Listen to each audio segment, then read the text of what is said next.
Ya halo sobatku, dimanapun kalian berada, gimana kabarnya? Semoga kalian dan keluarga dalam keadaan baik-baik saja ya. Kali ini kita akan membahas Donghua Jet Dynasty Season 2. Perlu diingat, ini hanya sekedar bocoran spoiler. Jadi, jika narasi dan video berbeda, mohon dimaklumi ya. Untuk kalian yang penasaran tentang kelanjutan cerita Jet Dynasty Season 2 ini yang tayang entah kapan, oke, langsung aja kita ke ceritanya. Gas! Melanjutkan cerita sebelumnya.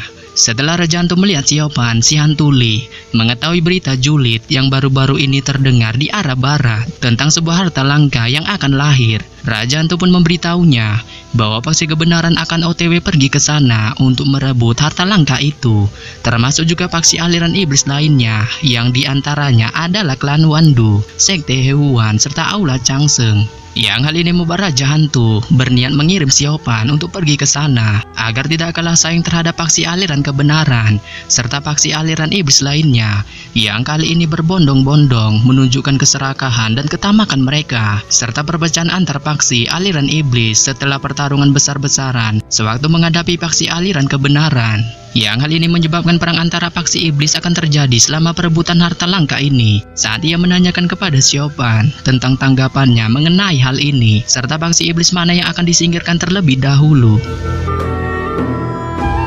Mendengar hal ini, Xiaopan menanggapinya dengan setuju serta mengatakan kepada Raja Hantu bahwa paksi aliran iblis yang harus dibasmi terlebih dahulu selama perebutan harta langka ini adalah Aula Changseng yang dipimpin oleh Yu Yangji. Yang hal ini menurutnya bahwa paksi itu memiliki kekuatan serta keserakan yang luar biasa kuat dan tamak. Serta pada saat yang sama, ia juga menyarankan Raja Hantu untuk menahan serangan sekte Raja Hantu terlebih dahulu selama proses perebutan harta langka itu terhadap Aula Changseng. Yang hal ini ditujukannya untuk menunggu terlebih dahulu sembari melihat kesuraman Aula Changseng setelah pertarungan dengan paksi aliran iblis. Yang pada dasarnya mendengar ide brilian dari Xiaopan, Raja Hantu tampaknya puas serta merasa ide yang disebutkan pemuda sad boy ini pun sama seperti yang dipikirkannya. Yang hal ini membuatnya tersenyum bangga sembari menyuruh Xiaopan untuk beristirahat terlebih dahulu selama 2 hari ini sebelum OTW pergi menuju ke arah barat di wilayah rawa kematian untuk memperebutkan harta langka itu. Serta setelah menyarankan hal ini kepada Xiaopan, Raja Hantu kemudian mengeluarkan sepucuk surat dari dadanya dan menyerahkannya kepada Xiaopan sembari memberitahunya bahwa surat yang diberikannya itu merupakan hal yang sudah ditulisnya secara detail yang memungkinkannya akan menjadi bos dari semua orang yang bermukim di arah barat di bawah naungan sekte Raja Hantu setelah ia mencapai di rawa kematian. Sehingga pada saat yang sama, Xiaopan si hantu yang melihat ini pun perlahan mengambil surat yang diberikan Raja Hantu serta menyimpannya di dadanya saat dia kemudian memasuki mode diamnya untuk sementara waktu sebelum pada akhirnya menganggukkan kepalanya ke arah Raja Hantu sembari berbalik dan berjalan pergi. Akan tetapi, ketika Xiaopan baru saja mengambil beberapa langkah, ia tiba-tiba mendengar suara Raja Hantu yang mengatakan bahwa ia masih mempunyai satu hal lagi yang ingin dikatakannya. Yang hal ini membuat Xiaopan segera menghentikan langkah kakinya.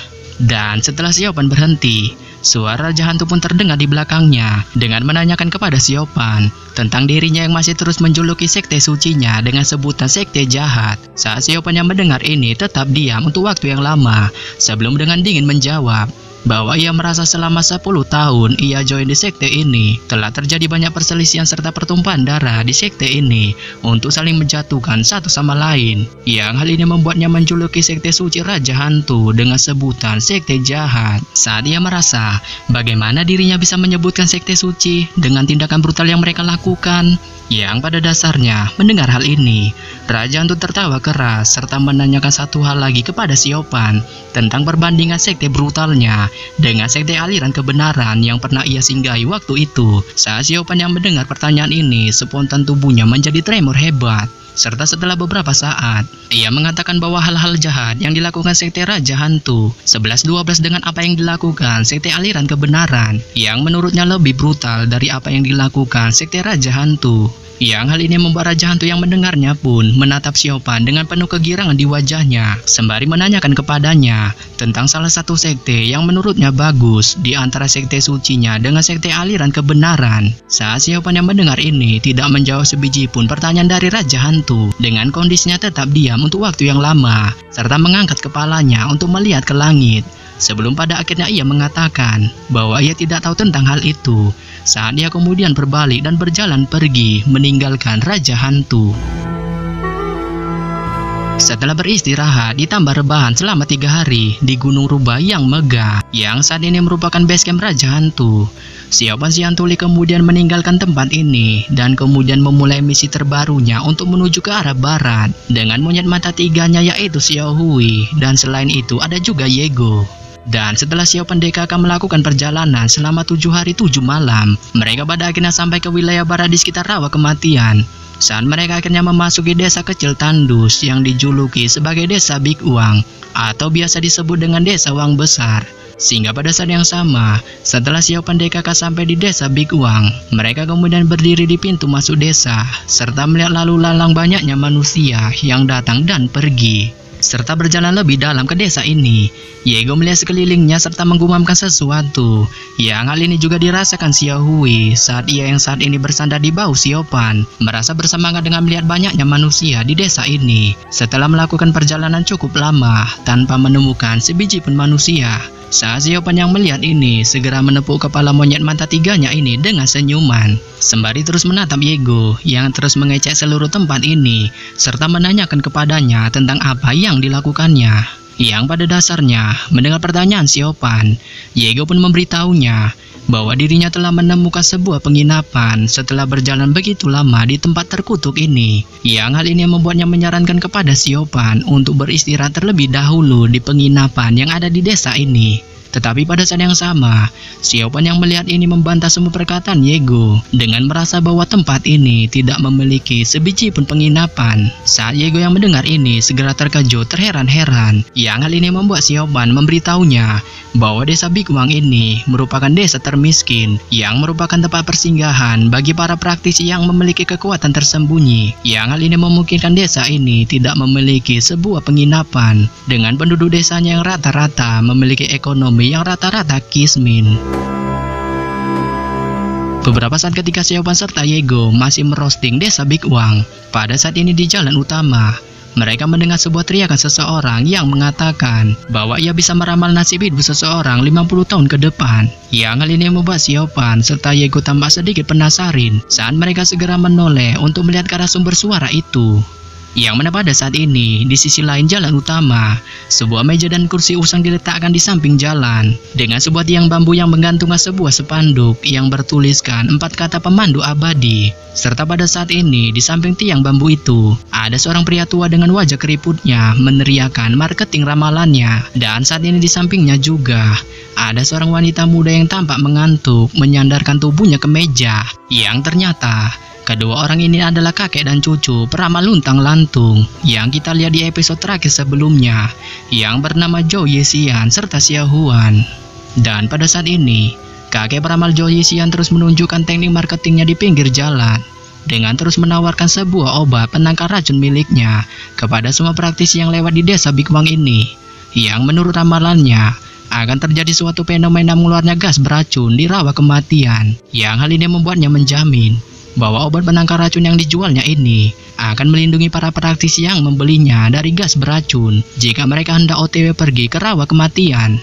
Akan tetapi, tidak ada satupun dari praktisi yang lewat mau membeli obat penangkal dari pria tua peramal ini, saat mereka merasa dagangan yang dijajakan pria tua peramal ini memiliki harga jual yang sangat menguras cuan. Yang hal ini membuat mereka menebak bahwa pria tua peramal ini adalah seorang penipu. Sehingga pada saat yang sama, loli imut Xiao Huan yang merasa muak mendengar teriakan marketing dari kakeknya ini pun, dengan melihat tidak ada sebiji pun obat yang berhasil dijualnya, segera berdiri untuk menghentikan tindakan tululnya. Tetapi pada saat yang sama, baru saja Xiao Huan melakukan tindakannya ini, tiba-tiba seorang pemuda yang mengenakan jubah biru segera berdiri di depan mejanya saat dia tersenyum sembari menyuruh Xiao Huan untuk meramal nasibnya. Sontak Xiao Huan yang melihat ini segera tersenyum sembari menatap pria berjubah biru ini dengan menanyakan kepadanya tentang hal yang ingin diramalnya, mulai dari keberuntungan, jodoh, maupun masalah hidup. Saat pemuda itu yang mendengar ini segera meminta Xiao Huan untuk meramal keberuntungannya jika dirinya memasuki rawa kematian. Sehingga pada saat yang sama, Zhou Yixian yang melihat ini pun segera menganggukkan kepalanya serta menyuruh pemuda berjubah biru itu untuk duduk sembari memintanya 10.000 cuan untuk biaya ramalannya ini. Yang hal ini membuat pria berbaju biru itu segera terkejut dengan harga cuan tinggi yang disebutkan Zhou Yixian. Tetapi ia hanya bisa setuju sembari mengatakan bahwa ia akan membayar harga cuan itu jika ramalannya sudah disebutkan. Serta pada saat yang sama, melihat pria berbaju biru itu setuju dengan biaya transaksi ramalan ini, Xiao Huan memberikan selembar kertas putih kepadanya sembari menyuruhnya untuk menuliskan sepatah dua kata di kertas ini. Yang hal ini membuat pemuda berbaju biru itu menuliskan 3 karakter di kertas putih ini. Saat Xiao Huan segera melihatnya hanya untuk menemukan bahwa 3 karakter yang dituliskan pemuda ini adalah namanya sendiri, yaitu Qin Wuyan. Dan setelah membaca 3 karakter yang dituliskan Qin Wuyan, Xiao Huan pun perlahan menatapnya dengan segera melakukan ramalannya saat ia menyebutkan bahwa keberuntungan yang akan didapat Qin Wuyan sangat bagus ketika ia melakukan perjalanan ke rawa kematian. Sehingga pada saat yang sama, Qin Wuyan yang mendengar ramalan baik tentang dirinya ini pun segera menunjukkan senyum rona di wajahnya saat ia tanpa basa-basi segera meletakkan harga cuan transaksi sebelumnya di atas meja. Tetapi pada saat yang sama, setelah mendapatkan ramalan baiknya, Qin Wuyan tidak beranjak pergi dari mejanya saat ia secara mengejutkan meletakkan beberapa cuan lagi di atas meja dengan mengatakan bahwa cuan yang ditujukannya itu untuk meramal salah satu bestinya. Sehingga pada saat yang sama, Xiao Huan yang melihat ini pun segera memberikan kertas putih lagi kepada Qin Wuyan. Saat Qin Wuyan yang melihat ini segera menuliskan beberapa karakter. Yang hal ini membuat Xiao Huan segera membacanya hanya untuk melihat dengan keterkejutan di wajahnya bahwa nama yang dituliskan Qin Wuyan di kertas itu adalah Ghostly.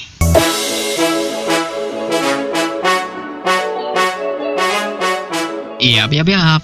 Jadi, apakah maksud dari Qin Wuyan meminta Xiao Huan meramal nasib Xiao Pan si hantu ya? Kita tunggu aja di cerita selanjutnya. Bye-bye.